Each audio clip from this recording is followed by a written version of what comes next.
Hello, I'm Nathan Judah, and this is Wolverhampton Wanderers correspondent Timothy Spiers. You're right. Tim, Middlesbrough 1, Wolverhampton Wanderers 2. Happy days, right? Happy days. We won. You're going to unpeel your Wolves top now. Your Wolves top coming. So someone just tweeted me saying it was the Nathan Judah derby, which I found quite amusing. I lost. You lost and won. I lost and won, yeah.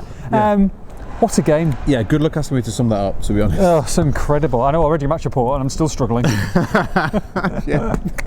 Gonna get a few in there. Oh, you've killed me there. It makes little sense. You've put the camera in a terrible position. I did try and tell you before. Yeah. I know, I didn't realise people were going to be walking past at a rate of knots. Right, putting to words in. I mean, that's just, what a game, incredible. So, I just don't know. Are you exhausted? I'm exhausted, and I missed the last 10 minutes. I still Was it my car? He'd stormed off. He threw his press pass at Pulis as he left, stormed out the stadium. Kept the laminate though. No, it's so hard to explain how that kind of unfolded, because it looked for all the world like being a regulation Wolves win. Cruising to a 2-0 win. They Middlesbrough threw what they had at Wolves in the first half an hour, which was mostly give the ball to Traore and kick Wolves in the shins, and it was sort of working. It was working. Some really nasty fouls, but shocking there's a lot. fouls. There's a lot to say about the ref here, but one in particular that Shotton. I can think of someone else to call him. Ryan Shotton. Go on then. No one's watching. What a camera! Just kicks Douglas while the ball's going out of play. Not even a booking. No. For me, that could be a red. That tapped in, man. Also could have been a red for Ledbetter on Cavallero. Yeah. Absolutely cleans him out. Yeah, proper assault. Disgusting. You think it was a red card?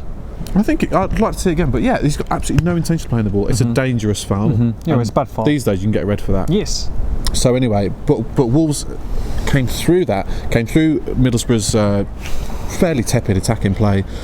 Really wasn't really tested. And then I thought Douglas and Bolly got a bit of a test though early on. Yeah, they did, from Traore, who was excellent, and whenever they gave him the ball, he looked decent. But lack of end products really, which I guess is him all over. Yeah. Anyway, they come through that, and then they showed the confidence and the kind of clinicalness that Middlesbrough couldn't with the 2 goals. So 2 in 5 minutes. Costa Cavallero, bang bang. Douglas involved in both. Yet another assist for Big Buddy, and they're cruising. And they were superb. They were superb, weren't they? I mean, they were literally looking like they were going to score every single attack. They were so threatening. I mean, especially down this left-hand side here. No, but they didn't have too much of it. They didn't need much of it to edge ahead. And they're 2-0 up at half time, and it looks very comfortable.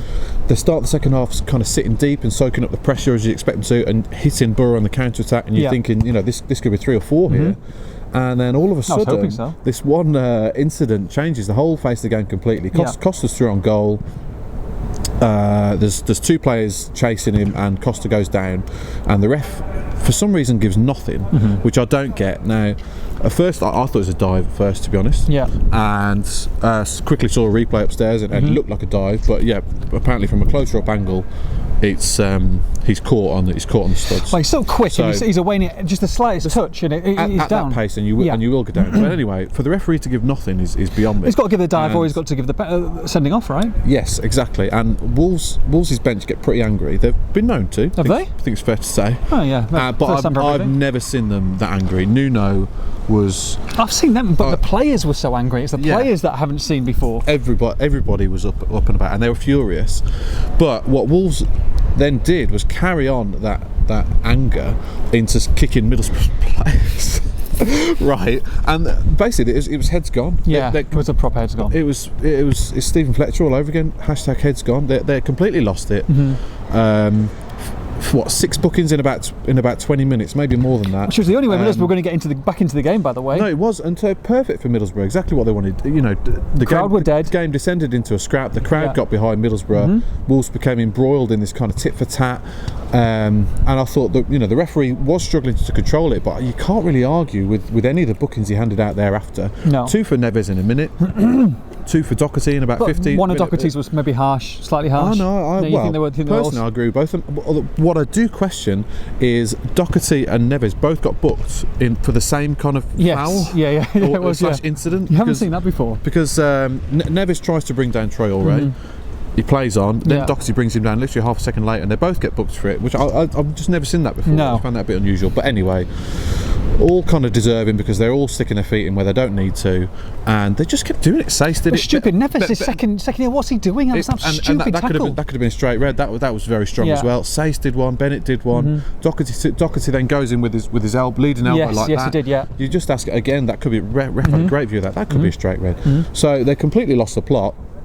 Then we saw what we wanted to see from Wolves, which was some discipline, some organisation. They were defending deep, they were holding Boro at bay.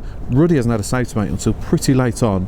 Now, Bamford was in on goal and had a terrible touch, which massively let Wolves off at one point, and Bolly managed to recover. But apart from that, Bolly, a crazy block, literally the wall, Willy Bolly, and then after Boro's goal, Connor Cody with another magnificent block in stoppage time. Real Lionheart stuff. Yeah. Wolves defending at its best, and like I said, Rudy's only had to make one very good save, and they've nearly held on for an improbable clean sheet with 9 men. But Bamford's goal was too late. And then what happened afterwards? Then all descended chaos. It wasn't just then, was it? Right. What's going on? There's absolute scenes. My fingers have gone. Like, there's so much to type about. It's finally full time. You're thinking, right, okay, I can write this bloody match report. And then Nuno just absolutely goes off on one. Literally, the referee hasn't even finished blowing his whistle, and he's on the pitch, and he's jumping in front of Pulis, and he's racing towards the away end.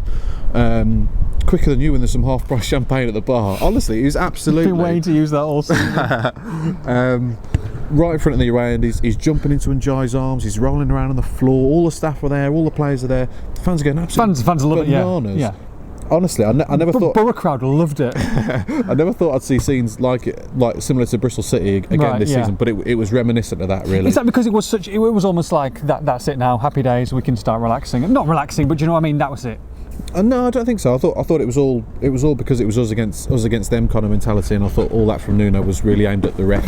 I guess, and he's kind of suggested that in his post-match. The emotions of it all, and interestingly, he hasn't blamed his players at all for the 2 red cards. He says that the Costa decision angered everybody so much that they've all let their emotions get the better of them, but he hasn't really criticised them for that in particular. So just a crazy into the game, and then you've got Nuno walking back down the tunnel, and the Middlesbrough fans all around me here are all booing him, and he just gives the biggest in front of, and honestly, everyone's just kicking off, just hilarious. But that's why the fans love him. They're going to have to. He's one of them. He is one of them, and I guess the passion that he gives every single minute of every single game kind of like transcended onto the pitch with the players, and whether that's a good thing next year. They're going to have to control their emotions a little bit better.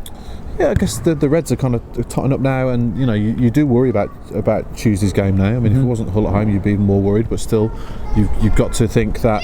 I mean, Neves is irreplaceable because he's amazing. But he misses. I tell you what, he times his games well.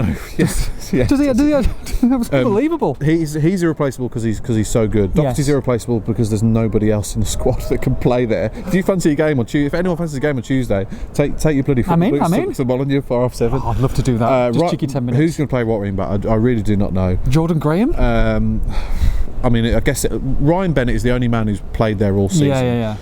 If it was an away game, you say Ryan Bennett's nailed on to play. Yeah. Gibbs White would be the other option. Again, but that's not a position he's ever really played in. No, Ryan Bennett, isn't it? Recall for Danny Bart. Courtney Hall's going to get a look in. So Hawes and Bart are here on the bench today. I don't know, tough one to call, but like I said, Bennett's the only one that's done it. He did it well at Man City away, but that was a game where they were defending, so the onus is going to be on Wolves to attack and break Hull down on Tuesday. Bennett's not the man you really want overlapping necessarily, but I'm sure he could do a job there in a one-off emergency. And then there is of course Philip Osway. Oh, wow. Wow, steady on. Wow. I'm going to say a lot for first today. Yeah. Really, that would be sensational. A little cheeky return. I mean, it's hugely unlikely, isn't it? But he's played 3 games with the under-20. Made 3 appearances for the 23s. Being with 9. Being with 8. And he's 1 leg, it's fine. Happy days, cheeky drink tonight? Don't say it like that and then put your tongue in your cheek. Yes, we'll have a beer. Or a Malbec. Cheeky drink tonight. Fantastic scenes, great celebrations. Obviously, a slight amount of pressure was put on by the fact that Fulham and Cardiff won today. Exactly. The onus, thank you. The onus was on Wolves. Correct. The onus was on Wolves to keep that lead intact, and now they've got Hull at home on Tuesday, so it's very much happy days, and they can go there. They go to Cardiff on Friday if they beat Hull, knowing that they're almost there. Could they very close. Could they go up at Cardiff? No, they can't go up on Cardiff on Friday. No, it'll be the. No, they could go up if Fulham lose their next 2 games. So the next one for them would be on Saturday. Then Right. Wolves could go up when not playing. Oh, don't want that to happen. Don't want Right. that. So what do you want to happen? I want Blues at home. Right. Okay. And what about Middlesbrough's playoff prospects now? Well, still 6th at the moment. I think that all Wolverhampton Wanderers fans will support Middlesbrough in the playoffs Why? because they're awesome. After today, you could. Yeah. No, but it's not a team. The Battle of It's not Boro. a team. Oh, come on. So who else are going to support? You're in dreamland. Villa. They're going to support Villa. Well, Villa are already in the playoffs. Derby. Yeah, but we're going to support in the playoffs. There's 4 teams. They've got to choose one. They're going to pick my boys. I think everyone will get behind Express and Star editor Keith Harrison's team, Preston, to support their local paper. All right. Right. I'm signing off. Let's finish it now. Wolverhampton Wanderers 2, Middlesbrough 1. For all the post-match reaction, make sure you log on to expressandstar.com. I'm off to get a drink.